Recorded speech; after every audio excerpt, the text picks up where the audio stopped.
taking care of our health is the number one important thing that we can do in service to our planet. So it's understanding that when we love ourselves, when we take care of ourselves, and when we manage to be victorious over these kind of sabotaging patterns, none of which are our fault. That's also a really important thing to understand, is sometimes we know what we need to do, but we struggle to actually find the strength to do it, or this kind of, we think it's a self-sabotaging mechanism, but it's more like the collective force is really against our empowerment. So not only are we fighting against our patterns, but we have a lot of odds against us at this point in time.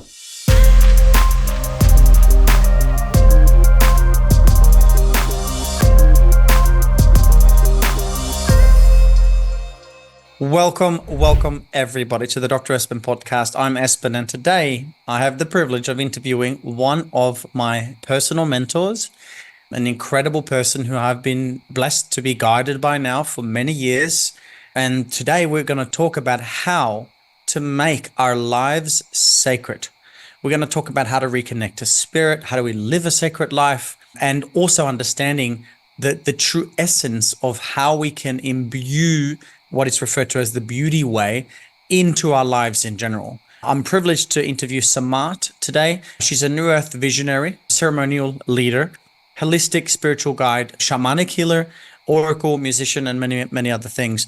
I would say for me, Samart has been one of the most influential people in my life, teaching me the sacredness of things, teaching me things to remain humble, and teaching me the ways of the sacred ways of the land, the sacred sacraments, and understanding how to live a beautiful, conscious and spiritual life. So I want to say special welcome, Samart. Thank you so much for joining us. How are you today? Thank you so much for having me. I'm really well, really happy and excited to be here with you.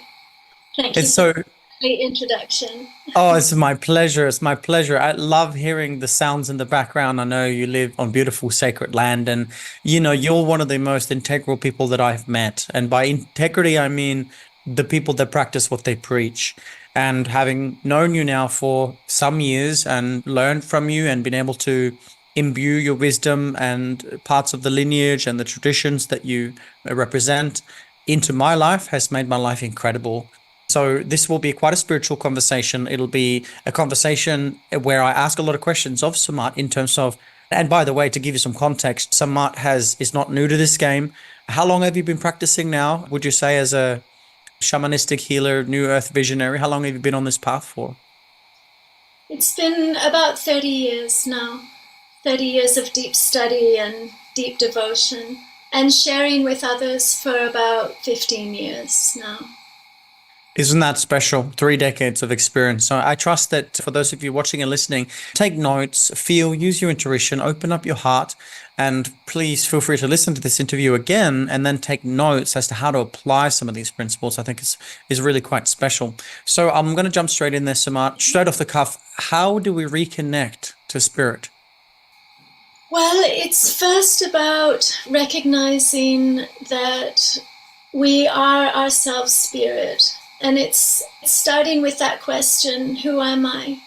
And understanding and connecting to that greater force of the universe, that when we slow down and we stop and we listen and we pay attention to what's surrounding us in every moment, we can feel this vibrancy, this frequency of life, this energy that's moving through all of nature, it's moving through us. So it's starting with that basic presence of the recognition of the living spirit that is within us and all around us. So I always love to remind people and share with people about their own sacredness, that it all starts from within. To really recognize and live a sacred life, it's really recognizing and honoring ourselves as sacred beings and having that honoring and that reverence. Sometimes that can be a journey, but just in simple explanations of that, this light can go on, the switch can go on, and then we can perceive things in a different way and really see it as a matter of fact. Just really embracing the fact that because we are alive, because our heart beats, because we breathe, so often even that simple recognition, just stopping and going, wow, my breath is given to me by this greater force. Wow, my heart beats and pumps blood through my body without me even trying or controlling everything or doing anything. So this simple recognition and honoring is connecting us to this very fact that there is this higher force, this presence of love and of spirit that is literally in every moment giving us life. So when we stop to think about the simple things that we usually never stop to think about, but we just take the time to stop, to look around and to marvel internally and externally at what's happening in every moment, we can start to recognize the sacredness of life, the beauty, the life force that's teeming within and all around all the time. That's a start. I can go into the depths of all of that, but that's a good start. That's absolutely beautiful. Tell us about the beauty way. What is the definition? What does the beauty way, living the beauty way, mean to you?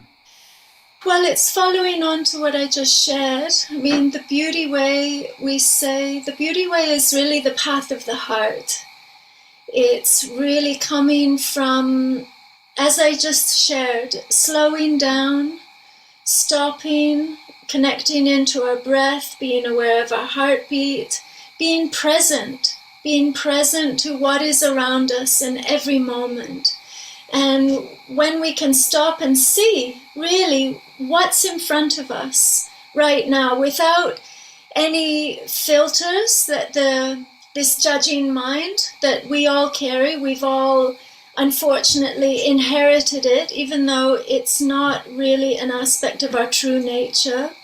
So when we slow down, we connect to our breath, we connect to more stillness, more silence, then we recognize this, what I like to call the benevolent spirit, or this presence, however you want to call it. I call it the benevolent spirit, or the energy of the universe, or the energetic life force, that which brings life to everything. And according to many, many different traditions, the origin of that, or the essence of that, the essence of life itself, of spirit, is love. There is a loving presence. There is a benevolent force. And so it's taking that moment to recognize it and see it, that it is within us and it is in all of nature.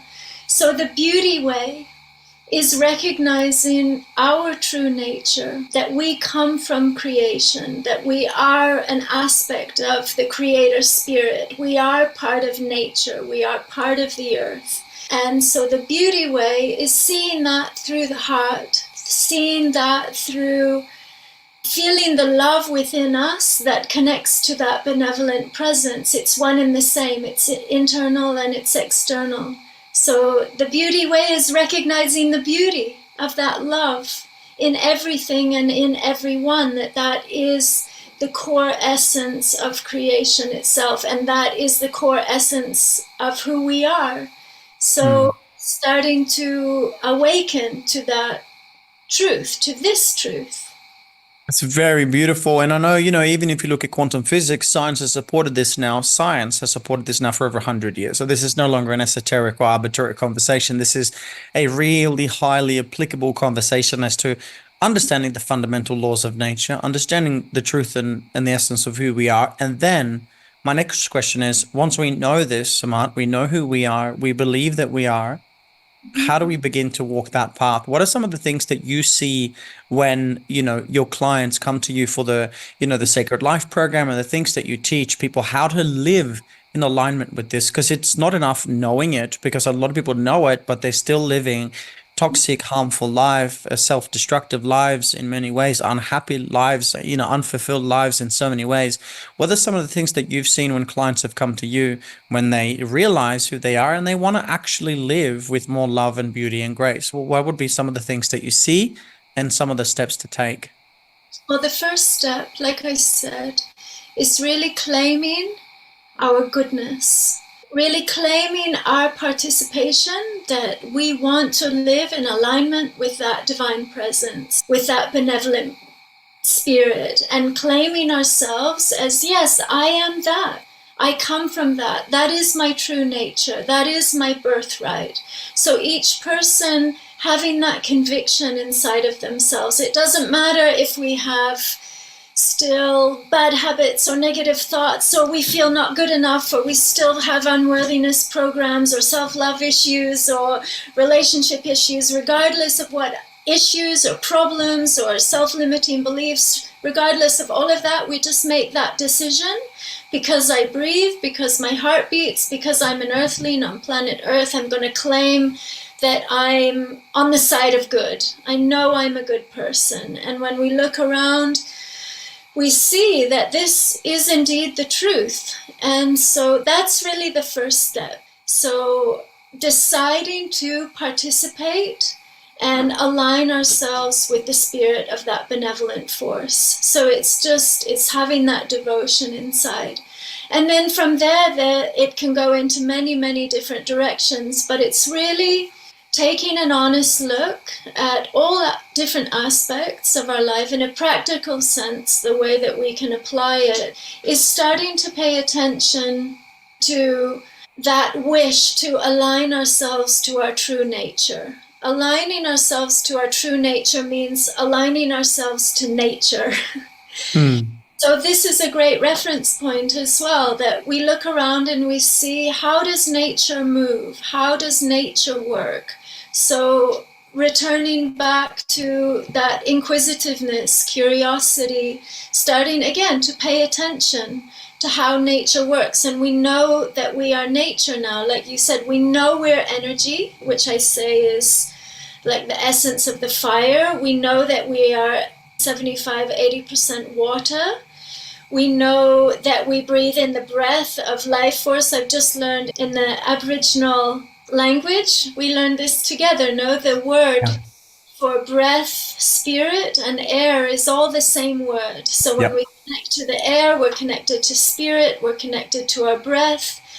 And we live in this physical body, so it's about bringing it all together, honoring all aspects that we are living this life as a multidimensional beings, but here on planet Earth. So it's the honoring of nature and ourselves as nature.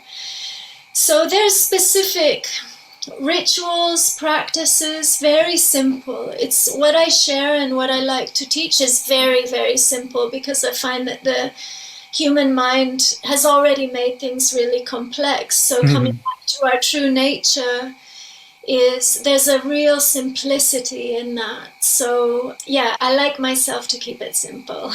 So basically, to answer your question, I can go into specifics, but it's really about having a look at what we're doing, what we're exposing ourselves to, everything that we're engaging in, the people that we're around, our activities, who we spend time with, what do, what do we bring into our consciousness, what are we eating, what are we drinking, what are our hobbies, how do we spend our time, how are we actually living, and taking a good honest look at that and seeing and feeling and sensing with our awareness, with our intelligence, is it aligned with that which we feel inherently and know inherently in ourselves? Is that aligned with the divine intelligence or nature itself, or the natural world? Is it supporting us to return to our true nature that has an aspect of natural evolution and growth, or not? We all know somewhere, and it's not a matter of that it's right or wrong or morality or this is good or that's bad, and if I do this I'm wrong and I'm going to be punished, and if I do this I'm going to be praised. It's really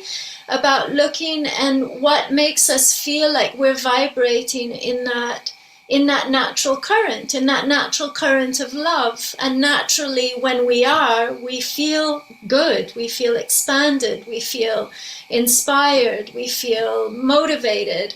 Or even when we feel sad or we don't feel those things, we still feel a sense of peace, of being connected to ourselves. Beautiful. I think that's very tangible what you're sharing here. Again, I'm just noticing that you're going back to the same principles of really knowing, having the awareness, really making the decision, and then looking at the things in life. I loved how you brought this up. I mean, every person could just write down the most common habits that you have and write down if their life destructive or life supportive, if they're, true to the essence of, not necessarily just the beauty way, but to the essence of what you want to experience and live in life and in alignment with the essence of who you are. So that could be a really great exercise for the listeners and viewers to go back and do. And to give you some context, I do this every year. Every single year I sit down and I look at my habits and I ask the question, is this habit, is this pattern, is this standard? Because it is a standard, because I've got it in my life and so I must be accepting it. Is this standard something in my life that I wish to continue to have? Is it serving me? Is it really bringing forth then through the spirit in me and the beauty and the truth and the love in me? Or is it not? And if you write down that it is not, and you could just think right now of, I'm sure many people out there, 2-3 habits quickly like that aren't serving you, then perhaps something like Samart's work or other people's work could assist you in this process of really getting rid of that or purifying that. And I know you're really big on living a really clean, pure lifestyle. And this is what I honor so much about you, because you are that, you live that, and you've been doing that for, decades now. So when someone does look at their habits and they realize that, okay, I'm having alcohol, or I'm doing this stressful thing, or I'm in a toxic relationship, and they've made the decision, what would you say would be the steps after that? I know for you, you've had a lot of experience with ancient ceremonies, indigenous traditional teachings from around the world, and that type of spiritually infused work. What would you say would be the steps? The people out there going, okay, good, I get it, I'm going to change, I'm ready. What are some of the things that you found to be most useful as tools, strategies, pathways to take, etc.? Well, again, it comes from, I'm going to answer it similar to your last question, really coming to a strong place of conviction inside of oneself. And then from there, ideally, it can be effortless. This is ideal, because when we align ourselves to our true nature and to the truth of nature, the way that a tree grows or the way that a flower opens, it's just something that's natural. So when we come back to what we know is really good for us, we want it to be effortless, and we get into an effortless flow. Although sometimes in the beginning, it really does take a little bit of discipline, or sometimes a lot of discipline, and we have to then really activate our internal strength. But what I love to share with people is, well, just when you were talking, I was thinking about sitting with one of my elders, a really powerful woman from Ecuador. And it was a time when the Amazon was burning, and we could just feel, anyway, things have intensified on the planet. We all know this. We can all feel it. There's an intensification.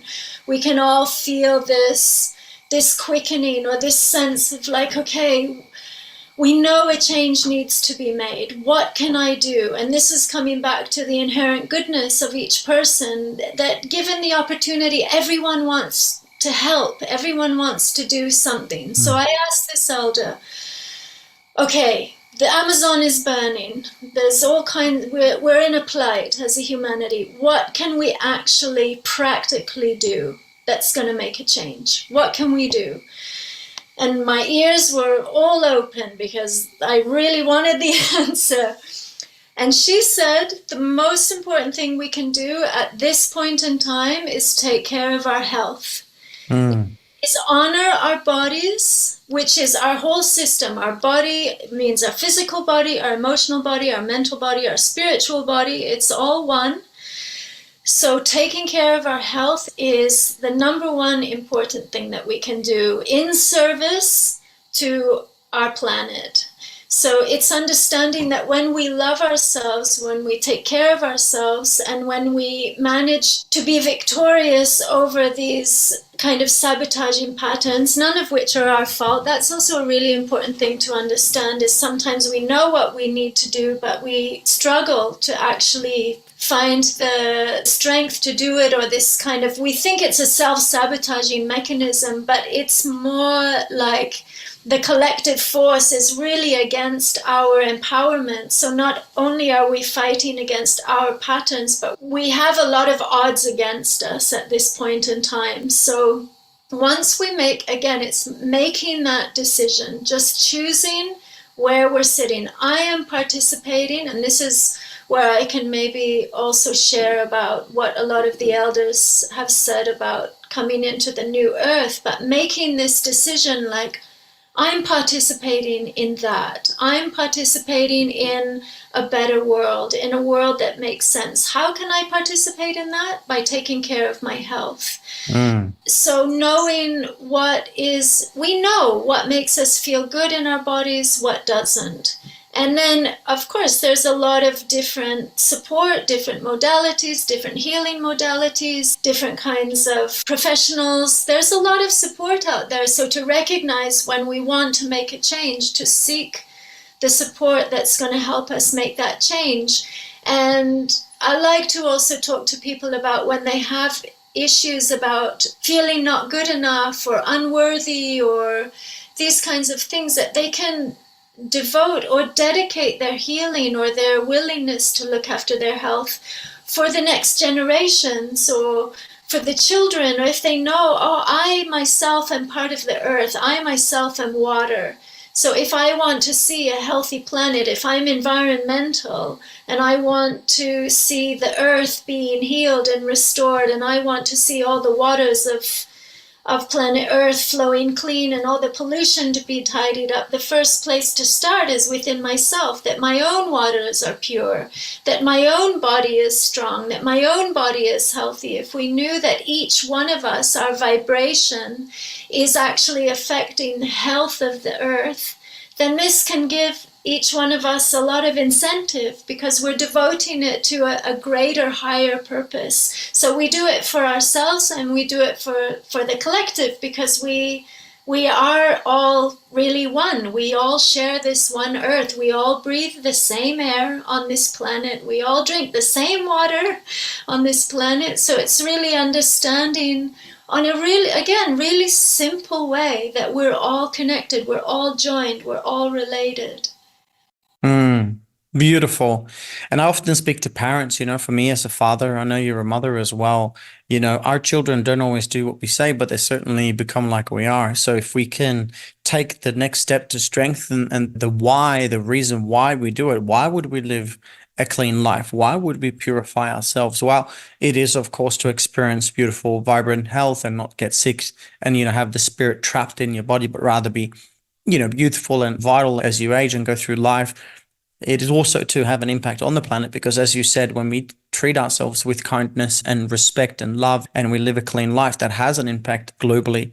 And so I think this is powerful. And then adding on top of that, do it for your children, do it because the people around you are watching. And so when you do it, you respect yourself. And when you respect yourself and you care for yourself, they will pick up those patterns, which will significantly improve their lives. So that could be another little kind of added reason why on top. Samart, I'm really excited to ask you this next question. I know you've studied this for many decades now and you live it, as I said. I would like you to talk to our viewers and listeners now about indigenous prophecies. These have been prophecies around for as long as mankind's been alive. And having had the chance to study some of these, I understand what is going on. I believe I do. And I can certainly see patterns, cycles, seasons, and things happening. Can you tell us what has the role of indigenous, or how has the role of indigenous prophecies played a role in your life and in your evolution? Well, I feel that they act as a reference point of hope for all of us on planet Earth right now. We only have to open our eyes and look around and see the suffering that is prevalent on our planet. And because we're all good human beings that care, it can be a bit overwhelming at times. And we can all feel a little bit like, okay, what can we do? What's going on? What's happening here on planet Earth? Why is it like this? And there's a kind of helplessness that I feel we can all relate to at times. And these prophecies, I feel like they've come in, and they're coming in stronger into people's awareness at this time. And they correlate with each other. That's what I find really interesting. I've been shown my own visions for many, many years. And then there's a correlation between prophecies, stories from many different cultures. There's the Condor eagle prophecy, there's the whirling rainbow prophecy, there's the prophecy of the seven fires, there's the stories of Shambhala, and there's the new way dreaming of these lands. And they all correlate with each other. And they also touch what I feel to be the deepest prayer that we all carry in our hearts, of living in a world that actually makes sense to us. And which is coming back to really the bare essentials of our birthright, that we live here on planet Earth.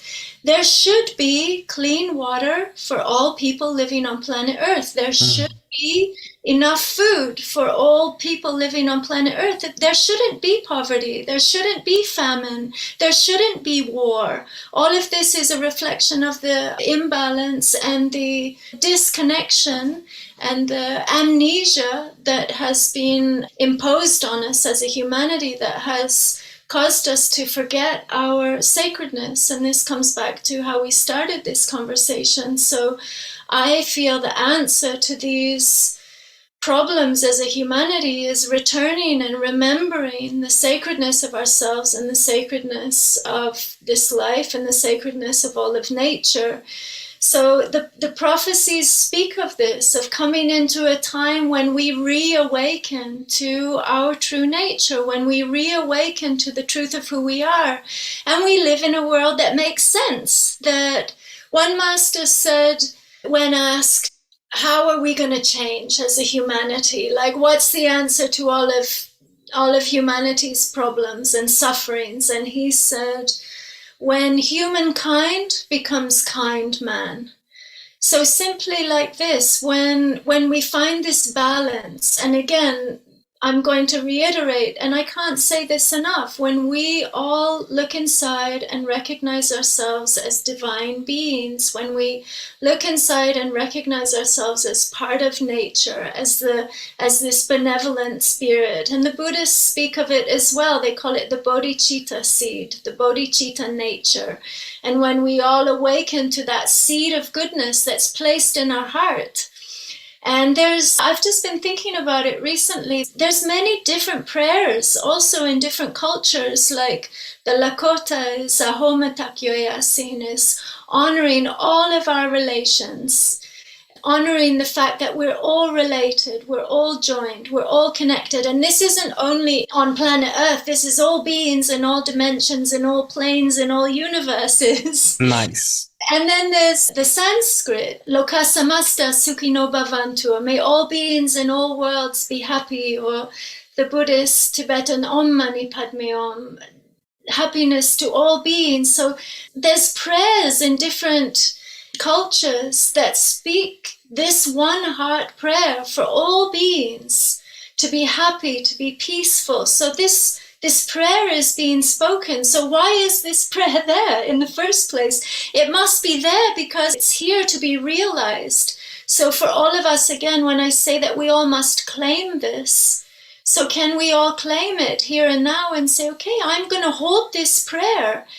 Even though it might seem impossible, we turn on the TV or we look out the window and we're like, oh, there's no way. How can all beings be at peace? But for each one of us to hold that hope and know that there's these prophecies, there's these ancient ones, there's incredible beings coming to the planet. There's incredible children being born on the planet now. There's elders, there's ancient ancestors, there's shamans, there's chiefs, there's grandmothers, there's powerful beings, there's powerful people on the planet right now, all holding this flame for humanity, and this is for all of humanity.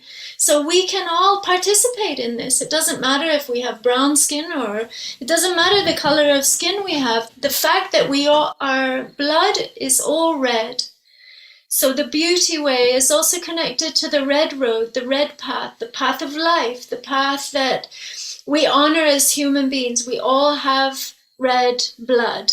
We all drink the same water. We all breathe the same air. So we all have a place. We can all claim our place in that. I love it when you get fired up. Well, it's the only way. We have to claim this at this point in time. So, and it's going to take it. And you can feel I get fired up because this is my prayer with all my heart and soul. This is my prayer. And I know in the core of all of us, this is all of our prayer. Because we only need to see how much we care. Like I've lived through, up here in the forest, I've lived through fires now. I've lived through the floods of the northern rivers. The amount of love and care and people coming in and wanting to rescue me by helicopter and hike food in, and just people need and want the chance to love each other and look after each other and care for each other. This is our inherent nature. Let's dream big. Let's make it a big dream. Let's use that goodness that we have and make it a big dream for a beautiful world, to restore this incredible planet that we live on.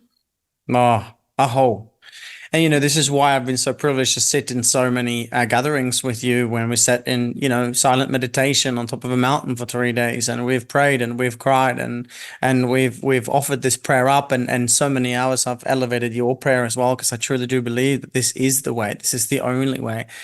Studying the cycles of nature, we are now deep into what's called the sixth mass extinction. If we continue on the same trajectory, we're going extinct. But then you mentioned something very powerful.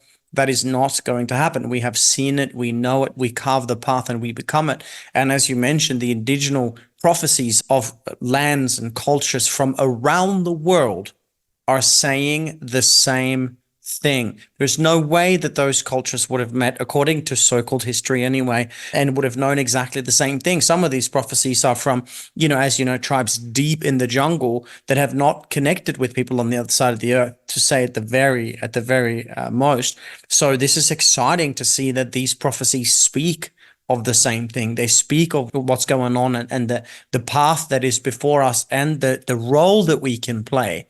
So with that in mind, what would you say? We're not forecasting the future, but if you were to give us some summary of what are the prophecies saying is coming in, or what is going on right now? I mean, this is a tough question, but honestly, what is your intuition and 30 years of living this path? What have you found? Well, I feel like we've entered a point of no return. But we can say what I'm feeling is we're in this process of purification. What is unnatural in the human species, or purifying the impurities, all of the things that aren't in alignment with our divine nature, with our true nature. And it's a big purification process that we're in. So we're in this collectively, and we're also in this individually. So there are things we can individually do to support that process. And also it's just happening from what I understand, the electromagnetic shift of the earth, or movements in the galaxy. This is just happening by its own accord. It's part of a greater universal plan that's beyond my understanding, if I'm totally honest, but I fully trust in it. But I can go back to, I mentioned the prophecy of the 7 fires. So it tells the story of all the different fires and goes through also the destruction of all of the indigenous cultures. And in the destruction of this indigenous culture was the disconnection, or the cutting, not only for indigenous, we're all indigenous because we all come from planet Earth. So this is what we're in the process of reconnecting, reawakening, remembering. So I say remember, to become a member again, meaning to belong again, to find our belonging on Mother Earth, our place on Mother Earth. So the prophecy of the seven fires speaks of this process. It speaks of the destruction and the cutting, the severing of the connection that humans have had to. At one point in time, there was an understanding of the interdependence and relatedness of all of humans to each other and also to nature. So that's been severed, and we've moved into a place of enslavement. So now we're in that process of healing that, of purifying that, and coming into our empowerment. And so each one of us can maybe feel this sense of like, okay, we can feel where we're still disempowered and where we're coming into our empowerment. For me, empowerment means having that trust and that faith and that hope and that deep knowing to the sacredness of what I've been speaking about, that loving presence, that benevolent spirit. So in the prophecies of the seven fires, it speaks of this reconnection, the remembering after the severing. There's a process of then from the disconnection, the reconnection, from the amnesia to the reawakening, from the forgetting to the remembering, and for each one of us feeling that sense of belonging, which then will heal all of these deep feelings of separation that we've been having, which has kind of kept us floating in this void, not the positive Buddhist void as they speak Dzogchen, but in this kind of like place of desolation or loneliness or disconnection. So we're in that process right now of each person reclaiming themselves. And so the prophecy of the seven fires speaks also about the returning of the elder, the returning of the wise ones, the returning of the ones that carry the ancient wisdom, that carries the ancient knowledge. And the returning of the elder will support us as we come into the lighting of the eighth fire. And I'm getting all goosebumps now. So the lighting of the eighth fire is actually when we're starting into the new age. So we're just in the precipice of that now. So the returning of the elder, the understanding of who we are, the remembrance of who we are, the reawakening of who we are as this divine loving presence, as this benevolent spirit, as this spark of nature, as this incredible aspect of creation itself, each individual. I love to see lots of people together. I mean, I'm always marveling at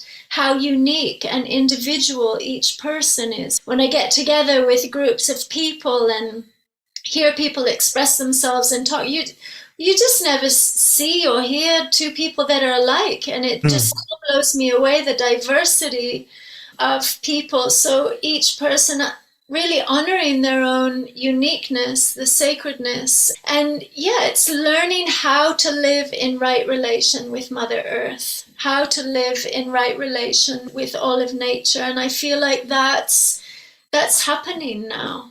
There's a movement to that, step by step, slowly. And we say step by step, step by step. And a lot of them say, one of my teachers said, in the maths of efficacy, it's only going to take the square root of 1% of the population of the earth to really understand and awaken to our true nature. And that will be enough light to illuminate and for everyone to catch on to this truth of how and what and who we are. Oh, yeah. Talk of goosebumps / truth bumps. Absolutely beautiful. And on that note, I know you have a program, and this is one of the very few ways people can actually reach you and actually learn from you. So I'm really interested, Samart, and this is something that I have been really awaiting myself for quite a while after having had the privilege of learning from you in many ways over so many years now. And it's the program that you've put together, and it's about making your life a living ceremony. It's called the Sacred Life. It's a 7-week course, and you do this online. And I'm really excited to share this because this will actually, now you're not as hard to get to, and actually people from all over the world could enjoy the learning of, how to live in alignment with themselves as a divine being, and so on and so forth. So firstly, about the program, the Sacred Life, why did you make it and what's in it? How does it work? Yeah, well, it's been very beautiful to be able to share with people in this way. And it has many different aspects in it. But basically, it's about shifting our focus. It's all about paying attention to all of the things that I've just spoken about, to this divine presence, to really support people into making it their focus, to understanding that there is a benevolent spirit within them and all around them, that loves us. And so I teach people and I share indigenous wisdom throughout. I set a few guidelines at the beginning insofar as the important things on, like what I talked about before, making slight changes and shifts. So I have some guidelines about purification, simple things like drinking enough water, setting a good routine, taking care of our diet. So it really works on a holistic level. So it's approaching ourselves as physical beings, as spiritual beings, as mental beings, as emotional beings. And so I teach, we go through different cycles. So I activate all of us into a particular element. So I'm using the power of the elemental forces as a way, as a modality to support people to broaden their awareness into understanding how the natural forces work. It's a very kind of basic introduction to some shamanic elements as well. And it's opening up that awareness of how is spirit weaving our lives? How are we being loved in every moment? How are we being guided? How are we being taken care of? How are we participating together with that movement of life? And so we go through different cycles. We start with the fire cycle. So exploring where we are connected to the fire, how we are fire, some of the creation stories about the fire, some of the indigenous stories about what is the fire. We hear different explanations about who we are, really. So when I ask the question, who am I? And why am I here? What am I doing here? So these are the kinds of explorations. What is the meaning of life? These kinds of things. What am I doing here? What is my purpose? What is my creativity? And so going through different explorations, different discoveries, definitely different practices, very, very simple practices, very, very simple rituals, just to continuously help us connect to that greater force. So I also open up this aspect of the law of reciprocity. This is something so beautiful that I've learned. I understand how it works. It's a natural law. It's a divine law, reciprocity. It's the flow and the movement. It's one of the great mysteries created by the Great Spirit in some of the creation stories. It's the movement of energy. So we have the Great Spirit, and then from the Great Spirit, there's the movement. And that creates a vibrancy and the thriving of all of life. So a lot of what I share in the practices and the rituals is based on this law of reciprocity. When we open up our awareness to acknowledge and honor the existence of something, the existence of a spirit, or the existence of an energy, the existence of some kind of force. And all it takes is just simply that, the recognition of it. And in the recognition of it, we then receive something back. And this is the discovery, and this is opening up to the mystery and the magic, and all kinds of mysterious and magical things happen when we start to acknowledge a greater, higher presence that is working within us and all around us. So I introduce very simple ways of making offerings, of making prayers, of just bringing awareness. It's about paying attention, really. And they're very simple practices, because I know we live in a very busy world. We have a lot of demands. We have families, we have children, we have work, we have mortgages to pay, we have meals to cook. So I myself am a mother, so we can connect to the spirit of the water in so many different ways throughout our daily lives. We can connect to the spirit of the fire in so many different ways. The earth is beneath our feet in every moment. We breathe in air. So when we have really the awareness of these simple things, which they're the simple things, but we haven't been taught about them in our cultures. We completely take them for granted. When we stop taking them for granted and we start honoring them, our life becomes enriched in a really profound way. So we pool our energy and we go on this journey together that is basically about enhancing and enriching our lives in the most basic and simple ways. And that's, again, the reclamation of our birthright. And it's about bringing that presence and that sacredness and that honoring to our lives. And then that makes a beautiful life. And that's walking the beauty way and the way of the heart. I love this sentence. I remember reading on your website, sit at the altar of your life. I thought that was so beautiful. And that's, again, a lot of the teachings that I've infused into my life, including in some of my online programs, how to pray to water and infuse the water with love and gratitude in the morning before you drink it changes the molecular structure of the water, scientifically proven by Dr. Emoto out of Japan, and we can go on and on and on. So there is so much scientific backing behind what you say. There is so much truth intuitively from my end about what you share. And I just want to remind everybody, if you want to learn more, go to the website called The Sacred Life, thesacredlife.com.au, thesacredlife.com.au. Check out the website, connect with Samart if you have any questions. And, taking something from this interview, if it's been useful, please share it.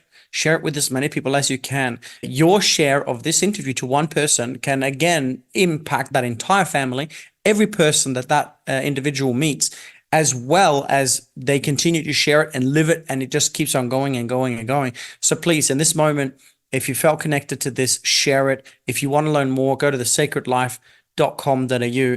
And I've got one last question for you, dear sister. Are you ready? Sure. All right. Imagine this. You're on the world stage and every living being has stopped, become fully present, and they've tuned in to your message to the world. Take your time, take a breath, whatever you need. And when you're ready, tell us, Samart, what is your message to the world right now? That you are a divine being of goodness, that you hold all the mysteries and that spark of creation within your own being, that you are here to make manifest the grace of the divine presence, and that we are moving into a beautiful world. We are moving into a positive future, step by step, to never give up, to never lose hope, to just keep going, keep trusting in ourselves, keep loving ourselves even if we're wrong, even if we make mistakes. Have courage to honor what we feel, honor what we think, trust in our goodness, trust in the divine spirit that we are. Beautiful. I honor and I thank, and I really am so grateful for you taking the time today.